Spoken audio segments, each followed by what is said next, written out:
Hi my dear students, welcome back to my channel, your online Teacher-Malayalam. So നമുക്ക് പെട്ടെന്ന് staffing എന്ന് പറയുന്ന ചാപ്റ്ററിലെ focus area എങ്ങനെ പഠിക്കാമെന്ന് നോക്കാം. സോ സ്റ്റാഫിംഗ് എന്ന് പറഞ്ഞിട്ടുണ്ടെന്നുണ്ടെങ്കിൽ ഒരു സ്ഥാപനത്തിലേക്കാകുമ്പോൾ ഒരുപാട് ഹ്യൂമൻ റിസോഴ്സ് ആവശ്യമുണ്ട് അല്ലേ. അപ്പോൾ അങ്ങനെ വരുമ്പോൾ എന്താണ്, അങ്ങനെയുള്ള ഹ്യൂമൻ റിസോഴ്സിൻ്റെ സെലക്ഷൻ, അവരുടെ പ്ലേസ്മെൻറ്റ്, ട്രെയിനിങ്, ഗ്രോത്ത്, ഇതെല്ലാം ചേർന്നിട്ടുള്ളത് തന്നെയാണ് സ്റ്റാഫിംഗ് എന്ന് പറയുന്നത്. പക്ഷേ സിമ്പിളായിട്ട് സ്റ്റാഫിംഗ് എന്ന് പറഞ്ഞാൽ എന്താ, റൈറ്റ് പേഴ്സണിനെ റൈറ്റ് ജോബിൽ റൈറ്റ് ടൈമിൽ പ്ലേസ് ചെയ്യുക എന്നുള്ളതാണ് സ്റ്റാഫിംഗ് എന്ന് പറയുന്നത്. ഇതെല്ലാം നമുക്ക് മീനിങ് കഴിഞ്ഞാൽ പഠിക്കാനുള്ളത് സ്റ്റാഫിങ്ങിൻ്റെ പ്രോസസ്സാണ്. സ്റ്റാഫിങ്ങിൻ്റെ പ്രോസസ്സ് ഇമ്പോർട്ടൻ്റ് ആണ്, എസ്എ ക്വസ്റ്റ്യനായിട്ട് ചോദിക്കാവുന്ന ഒരു ചോദ്യമാണ്, എന്തായാലും പഠിക്കാം. ഓക്കെ, സോ സ്റ്റാഫിങ്ങിൻ്റെ പ്രോസസ്സ് പറയുകയാണെന്നുണ്ടെങ്കിൽ സ്റ്റാഫിങ്ങിലേക്ക് വരുമ്പോൾ ഫസ്റ്റ് സ്റ്റെപ്പ് എന്ന് പറയുന്നത് എസ്റ്റിമേറ്റിംഗ് മാൻ പവർ റിക്വയർമെൻറ്റ്. അതായത് നമ്മുടെ സ്ഥാപനത്തിൽ എന്തുമാത്രം ആൾ വേണമെന്ന് ആദ്യം നമ്മൾ നോക്കണ്ടേ, എന്നിട്ടല്ലേ ആളെ നമ്മൾ സെലക്ട് ചെയ്യാനൊക്കെ നിൽക്കുന്നത്. സോ അതാണ് ആദ്യത്തെ സ്റ്റെപ്പ്. രണ്ടാമത്തെ സ്റ്റെപ്പ് എന്ന് പറഞ്ഞാൽ റിക്രൂട്ട്മെൻറ്റ്. സോ നമുക്ക് എന്തോ ഒരാളെയൊക്കെ വേണമെന്ന് നമ്മൾ കണ്ടുപിടിച്ച് വെച്ചു.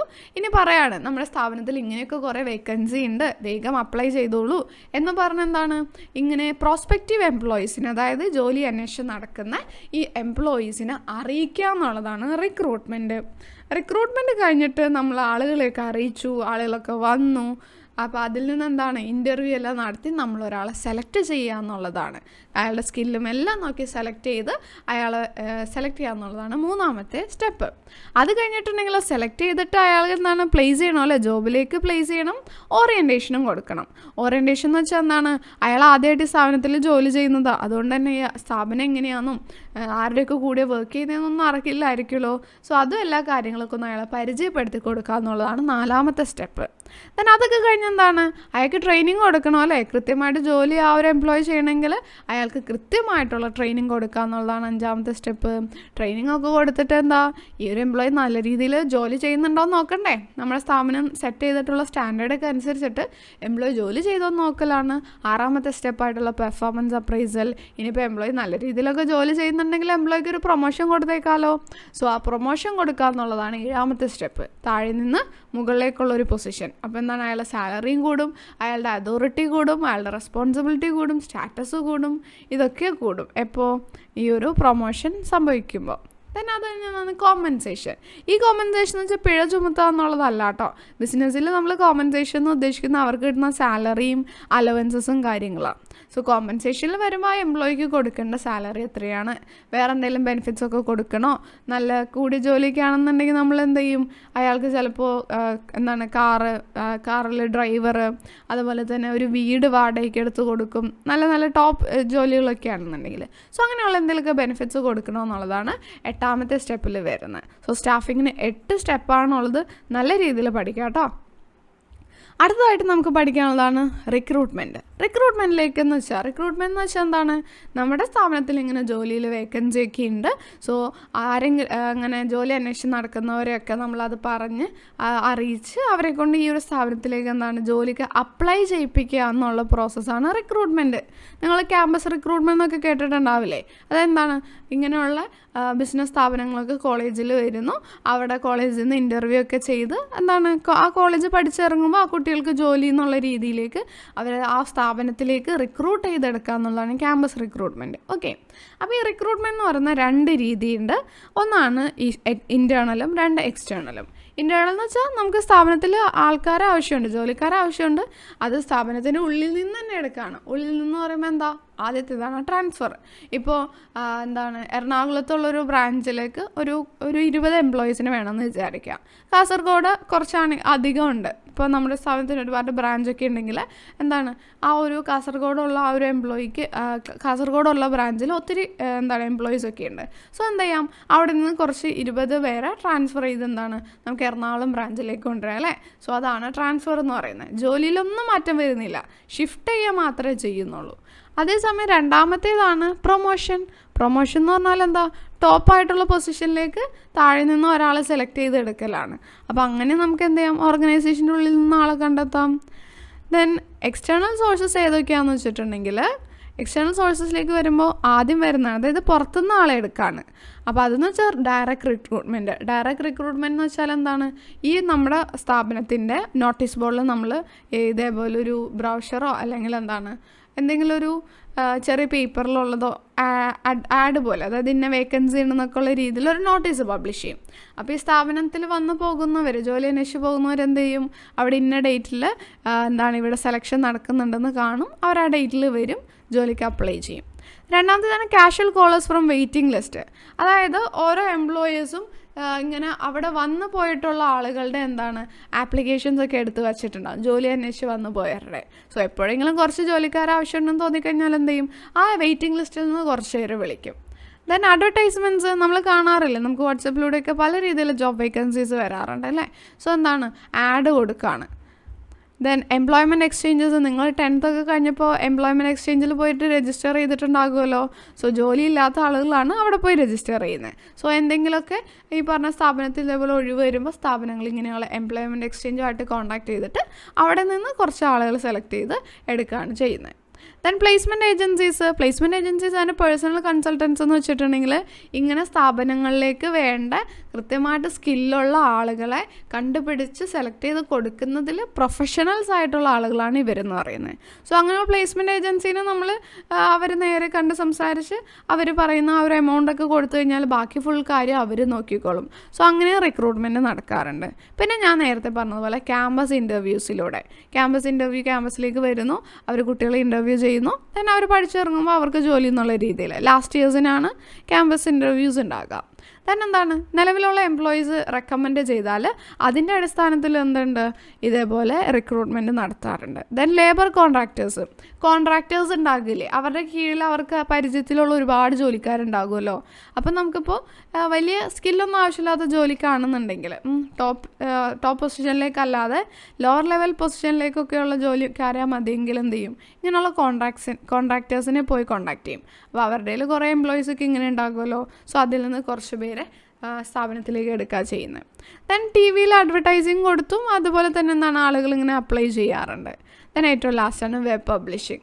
ഇൻ്റർനെറ്റിലൂടെ വെബ്സൈറ്റ്സിലൂടെ ജോലി വേക്കൻസിയൊക്കെ ഉള്ളത് പബ്ലിഷ് ചെയ്യുന്നു, ആളുകളത് കാണുന്നു, ജോലിക്ക് അപ്ലൈ ചെയ്യുന്നു. ഓക്കെ, അപ്പോൾ ഇതൊക്കെയാണ് എക്സ്റ്റേണൽ സോഴ്സ് ഓഫ് റിക്രൂട്ട്മെൻറ്റ് വരുന്നത്. ദെൻ അടുത്തതായിട്ട് നമുക്ക് പഠിക്കാൻ വേണ്ടിയിട്ടുള്ളത് ഈ ഒരു ആളെ സെലക്ട് ചെയ്തെടുക്കണമല്ലോ എംപ്ലോയീനെ, ആ സെലക്ഷൻ്റെ സമയത്ത് നടക്കുന്ന കുറച്ച് ടെസ്റ്റുകളാണ്.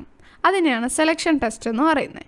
ഇമ്പോർട്ടൻ്റ് ആയിട്ടുള്ള ടെസ്റ്റുകളാണ് intelligence test, trade test, aptitude test, interest test, personality test. Intelligence test എന്ന് പറഞ്ഞിട്ടുണ്ടെങ്കിൽ ഒരു എംപ്ലോയിയുടെ ഇൻ്റലിജൻസ് മെഷർ ചെയ്യുന്നതിന് വേണ്ടിയിട്ടുള്ള ടെസ്റ്റാണ് ഇൻ്റലിജൻസ് ടെസ്റ്റ് എന്ന് പറയുന്നത്. സോ നിങ്ങൾ എത്ര ഇൻ്റലിജൻ്റ് ആണെന്ന് നമുക്ക് നോക്കാം. ഈ ഒരു ഫിഗർ ഉണ്ടല്ലോ, ഈ ഒരു ഇൻ്റലിജൻസ് ടെസ്റ്റ് എന്ന് എഴുതിയേക്കുന്ന ഈ ഒരു പടം, അതിൽ എത്ര ആനിമൽസിനെ നിങ്ങൾ കാണുന്നുണ്ട് എന്നുള്ളത് താഴെ കമൻറ്റ് ചെയ്ത് അറിയിക്കാം കേട്ടോ. ഇതിൽ എത്ര ബുദ്ധിമാന്മാരുണ്ടെന്ന് നമുക്ക് നോക്കാം. ഓക്കെ, ദെൻ അടുത്ത ടെസ്റ്റ് എന്ന് പറയുന്നത് ട്രേഡ് ടെസ്റ്റ് എന്താണ് നടത്തുന്നതെന്ന് വെച്ചിട്ടുണ്ടെങ്കിൽ ആ ഒരു പെർട്ടിക്കുലർ ട്രേഡിൽ നിങ്ങൾക്ക് അതിന് സ്യൂട്ടബിൾ ആണോ എന്ന് അറിയാനാണ്. ഇപ്പോൾ നമുക്ക് ഒരു ഡ്രൈവറെയാണ് വേക്കൻസി വന്നിരിക്കുന്നതെങ്കിൽ അയാൾക്ക് ആ വണ്ടി ഓടിക്കാനും അതിൻ്റെ അത്യാവശ്യം വേണ്ട നോളജൊക്കെ ഉണ്ടോ എന്ന് അറിയാൻ ഒരു ടെസ്റ്റ് നടത്തുമല്ലോ, അത് ട്രേഡ് ടെസ്റ്റാണ്. ദെൻ ആപ്റ്റിറ്റ്യൂഡ് ടെസ്റ്റ് എന്ന് വെച്ചിട്ടുണ്ടെങ്കിൽ പുതിയ പുതിയ സ്കില്ലൊക്കെ പഠിക്കാൻ വേണ്ടിയിട്ടുള്ള അയാളുടെ പൊട്ടൻഷ്യൽ എന്തുമാത്രമാണ്, അയാളുടെ ആഗ്രഹം എന്തുമാത്രമാണെന്നൊക്കെ അറിയാൻ വേണ്ടിയിട്ടാണ്. ദെൻ ഇൻട്രസ്റ്റ് ടെസ്റ്റ് എന്ന് പറഞ്ഞിട്ടുണ്ടെന്നുണ്ടെങ്കിൽ ആ പർട്ടിക്കുലർ ജോലിയിൽ അയാൾക്ക് എന്തുമാത്രം താല്പര്യമുണ്ട് എന്നുള്ളത് അറിയാൻ വേണ്ടിയിട്ടാണ് ഇൻട്രസ്റ്റ് ടെസ്റ്റ് നടത്തുന്നത്. ഏറ്റവും ലാസ്റ്റ് പേഴ്സണാലിറ്റി ടെസ്റ്റ്.